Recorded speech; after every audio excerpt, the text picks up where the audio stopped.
எல்லாருக்கும் வணக்கம். தமிழ்நாட்டில் நம்முடைய ஜனநாயக கடமையை ஆற்றிவிட்டு வந்தாச்சு. தேர்தல் நாள் காலையிலேயே நான் ஒரு 9:30க்கு போனேன். ஆனால் அங்கே நம்ம நம்ம இடத்துல பூத்தில் அந்த 4 நம்பர் ரூம் அதில் அந்த மிஷின் ஒர்க் பண்ணலை. அது ஏதோ ப்ராப்ளமாக இருக்குதுன்னு சொன்னாங்க. சரின்னு வீட்டுக்கு போயிட்டேன். சும்மா ரொம்ப வாக்கபிள் டிஸ்டன்ஸ் தான். சரி வீட்டுக்கு போயிட்டு வருவோம். அங்கே போய் நின்று சத்தம் போடுறதுல எந்த விதமான அர்த்தமும் கிடையாது. அது ஒரு எலக்ட்ரானிக் மிஷின். அந்த எலக்ட்ரானிக் மிஷினில் என்ன சின்ன தப்பு இருக்கோ அது ஆகத்தான் செய்யும்.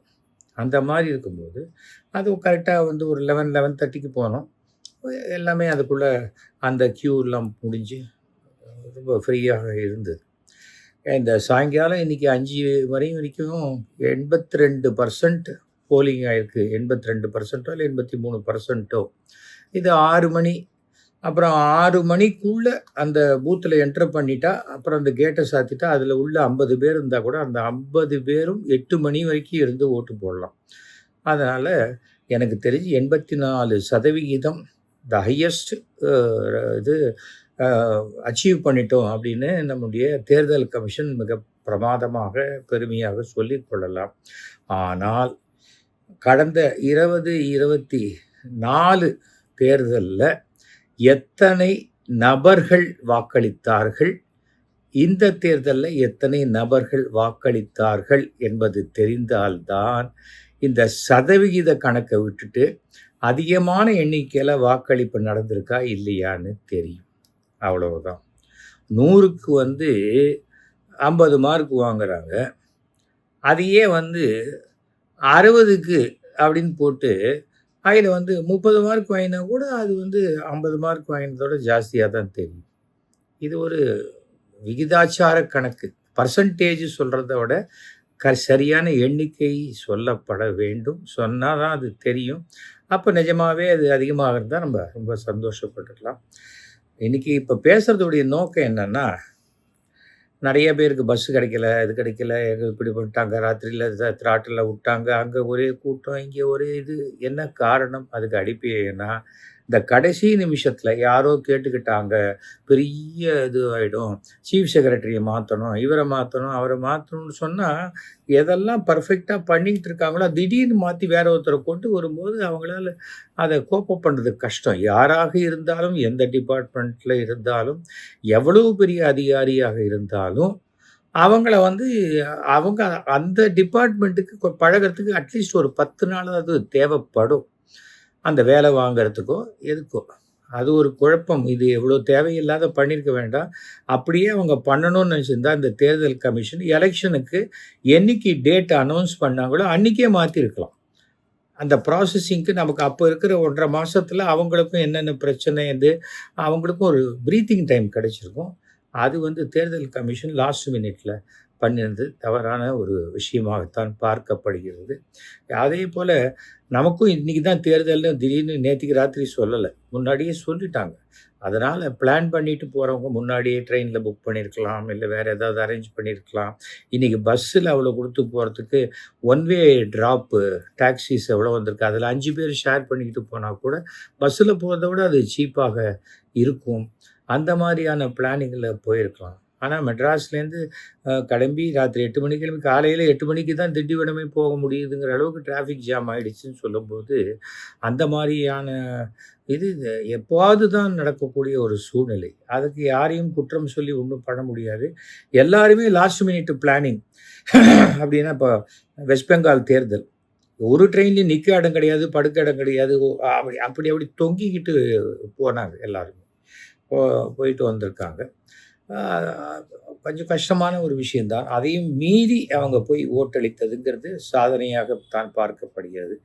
ரொம்ப வசதி இருக்கிறவங்க பிளேனில் போடுறவங்க 7,000 ரூபா டிக்கெட்டை நான் 21,000 ரூபா கொடுத்து லாஸ்ட் மினிட்ல நான் புக் பண்ணி போடுவேன் அப்படின்னு சொல்கிறவங்க அது ஒரு பெருமைக்காக பண்ணுற விஷயந்தான். யாராக இருந்தாலும் காசு வாங்காமல் விட நான் இது வரைக்கும் எந்த தேர்தலையும் 1 பைசா காசு யார்கிட்டையும் வாங்கினது கிடையாது.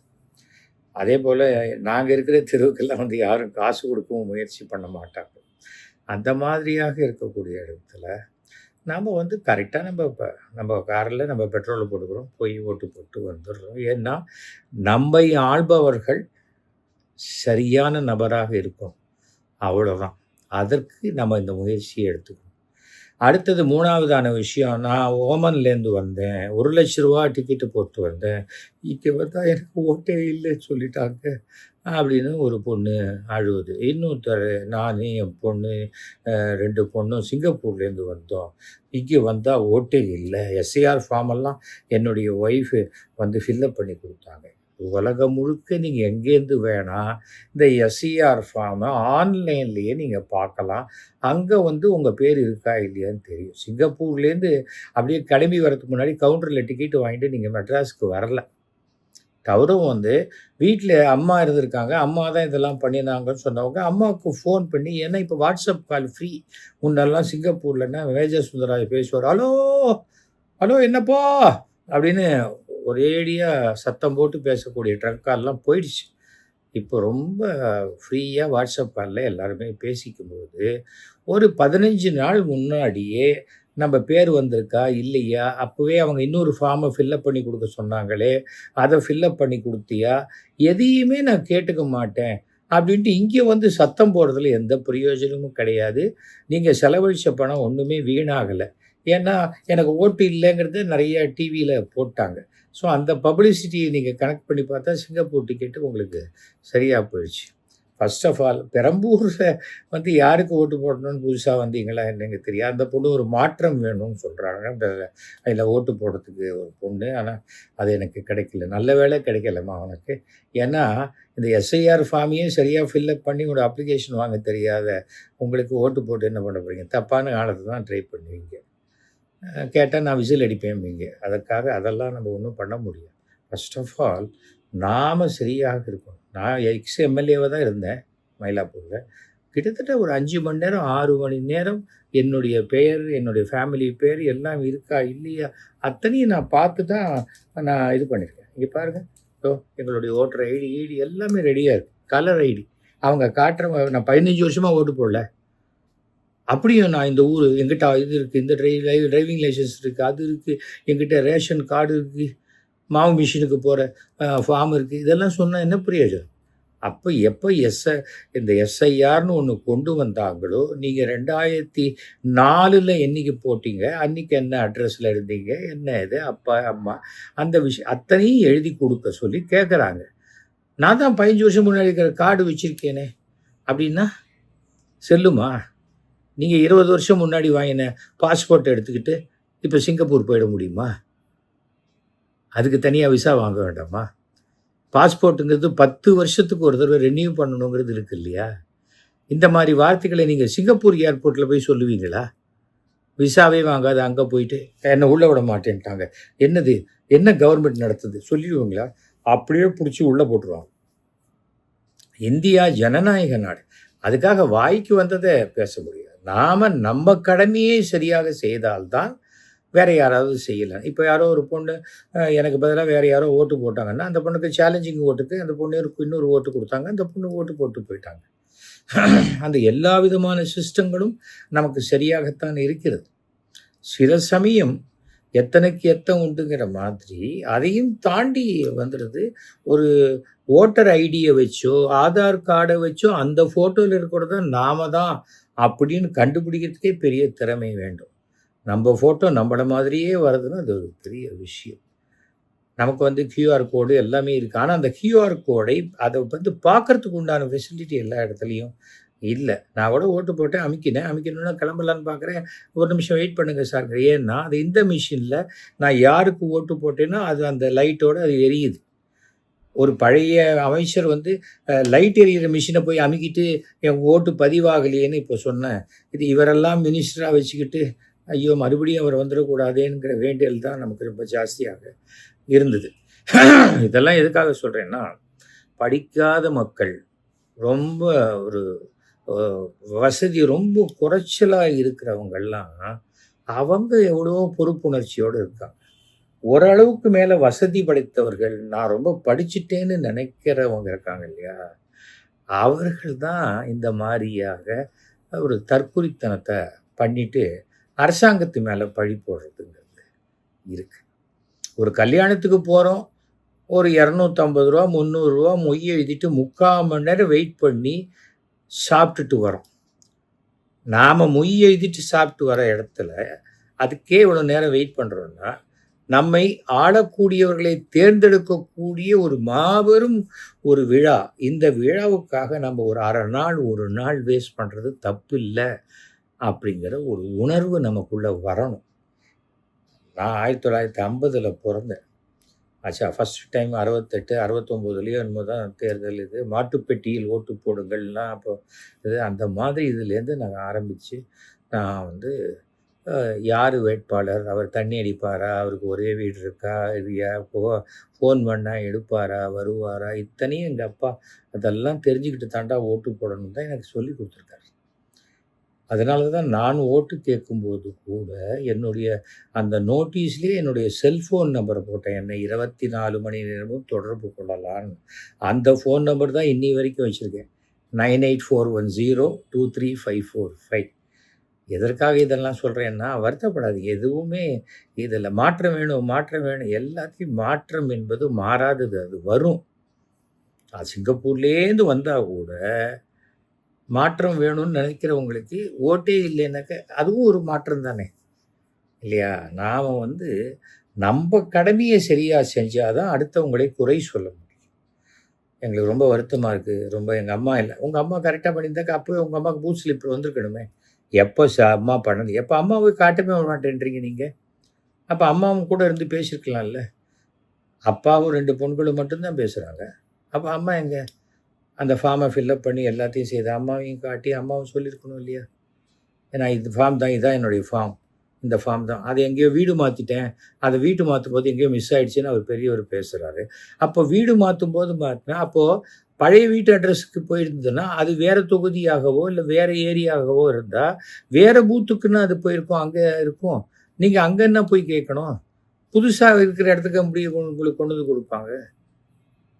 நமக்கு ஒன்றும் மேஜிக் இல்லை. உலகமே ஏஐயில் இயங்கலை. எல்லாரும் மனிதர்கள் தான். இப்போ என்னுடைய பொண்ணு அமெரிக்கன் சிட்டிசன் ஆகிட்டா. அவள் வந்திருக்கா. இப்போ அவளுக்கு பூத் ஸ்லிப் வந்தது. நான் எஸ்ஐஆர் ஃபில்லப் பண்ணும்போதே now she is not a resident of India அப்படின்னு போட்டு கொடுத்துட்டேன். கொடுத்த பிறகும் வந்த உடனே பூத் ஸ்லிப்பையும் நான் திருப்பி கொடுத்து, இதை தயவு செஞ்சு அடிச்சிருங்க, அவளுக்கு இங்கே ஓட்டிங் ரைட்ஸ் கிடையாது அப்படின்னு நான் சொன்னேன். ஏனென்றால் நாம தான் அரசாங்கத்தில் இந்த மாதிரி இருக்கிறவங்களுக்கு சரியாக வழிகாட்டுதலும் உதவியும் செய்யணும். இதான் சாக்கு அப்படின்ட்டு நீங்கள் பரவாயில்லம்மா வாமா ஓட்டு போட்டு வந்துடலான்னு சொல்லக்கூடாது. நாம் சில விஷயங்களை புரிஞ்சுக்கணும். அதே போல் ஏதோ நாங்கள் 2 லட்சம் பேர் வரப்போகிறோம் ஃபாரின்லேருந்து. எப்படி வர முடியும்? ஒரு ஃப்ளைட்டில் 180 பேர் 200 பேர் போகலாம். நம்ம 2 லட்சம் பேர் வரணுன்னாக்க எத்தனை ஃப்ளைட்டு? 1000 ஃப்ளைட்டாக வரும். புரிஞ்சுக்கணும். இது சினிமாவா இது? அதெல்லாம் எல்லா தேர்தல் 4ஆம் தேதி அன்னைக்கு பல பேருக்கு தெரிஞ்சிடும். இப்போது குழந்தைங்கள்லாம் அழுது இவருக்கு தான் ஓட்டு போடணும், இவருக்கு தான் ஓட்டு போடணும்னு குழந்தைங்க அழுது அப்படின்னு சொல்லிலாம் அந்த சோஷியல் மீடியாவில் போடுறாங்க. இது ஏதோ ரீல்ஸ் பண்ணுற மாதிரி தான் இருக்குது. அது நிஜம்னு எடுத்துக்கிட்டால் கூட பெற்றோர்கள் ஜாக்கிரதையாக இருக்கணும். 4ஆம் தேதி முடிவுகள் வேறு மாதிரி வந்ததுன்னா அது நிறைய பேர் பார்த்துருப்போம். அந்த 10th ஃபெயிலுன்னு ஒரு தவறான முடிவு எடுத்துருவாங்க, 12th ஃபெயிலாக முடிவு எடுத்துருவாங்க. அந்த மாதிரியான முடிவு எடுக்காமல் அவங்களுக்கு ஏற்கனவே கொஞ்சம் கவுன்சிலிங் கொடுத்து வைக்கணும். அவங்கெல்லாம் அந்த மாதிரி உணர்ச்சி வசப்படுற குழந்தைங்களுக்கெல்லாம் பெற்றோர்கள் தான் இது கொஞ்சம் வழிகாட்டணும். அதே போல் ரொம்ப குழந்தைங்க கேட்டதான், ஐயோ நீ சொன்னவங்களுக்கு தான்ப்பா ஓட்டு போட்டேன் அப்படின்னு சொல்லிட்டு முடிச்சிடணும். அதுக்கு மேலே அதுக்கு ஒன்றும் தெரியாது. அவங்க காட்டுங்க போகிறாங்களா? அதனால் பெற்றோர்கள் இதை எப்படி பார்த்து டீல் பண்ணணும்? முதல்ல நமக்கு ரொம்ப முக்கியம் நம்முடைய குழந்தைகள். நம்ம குழந்தை நல்லா இருக்கணும், அது நல்லபடியாக வளரணும். அது நல்லபடியாக வளர்வதற்கு எந்த அரசாங்கம் உதவி செய்யுதோ அந்த அரசாங்கம் நல்லா இருக்கும் அப்படிங்கிற எண்ணத்தில் தான் பெற்றோர்கள் இருக்கணும். அது நல்லது. அதுதான் அடுத்த தலைமுறை சமுதாயத்தையும் இதையும் சிறப்பாக கொண்டு வரும். இதெல்லாம் ஒரு பிள்ளையை பெற்றவன், பெண்ணை பெற்றவன்கிற முறையில் நான் ஒரு எந்த கட்சியும் சார்ந்தெல்லாம் பேசலை. அடுத்த தலைமுறை சமுதாயம் இன்னும் சிறப்பாக இருக்கணுங்கிற ஒரு எண்ணத்துல தான் நான் பேசுறேன். நான் பேசுறது உங்களுக்கு பிடிச்சிருந்ததுன்னா 9841023545 என்ன கூப்பிடுங்க. இப்போ இந்த ஓட்டுகீடுல இதெல்லாம் என்கிற ஒண்ணும் கவலைப்படாதீங்க. ஒரு 2, 3 நாள் இருங்க. இந்த 4ஆம் தேதி முடிஞ்ச உடனே, அப்ப நீங்க மறுபடியும் ஒரு அப்ளிகேஷன் குடுத்து உங்க பேரெல்லாம் உள்ள சேர்த்துக்கிட்டு, இந்த மறுபடியும் அடுத்தது கார்ப்பரேஷன் எலக்ஷன் வரும். அதில ஓட்டு போடலாம். அப்படி இல்லைன்னாக்க 29ல பாராளுமன்ற தேர்தல் வரும். அதில நீங்க ஓட்டு போடலாம். அதுக்கு பிறகு வந்து 30, 31 அதாவது 2031 அதில வரக்கூடிய எலெக்ஷன்ல நீங்க ஆசைப்படுற உங்களுக்கு இப்போ போடணும்னு நினைச்சவங்களுக்கு அதுவரைக்கும் உங்க மனசு மாறாம இருந்தா, அதுவரைக்கும் அவங்களும் அந்த தேர்தல்ல நிக்கிற மாரி இருந்தா, நீங்க அவங்களுக்கு ஓட்டு போடலாம். ஓகேயா? All the very best. அனைவருக்கும் நன்றி. வணக்கம்.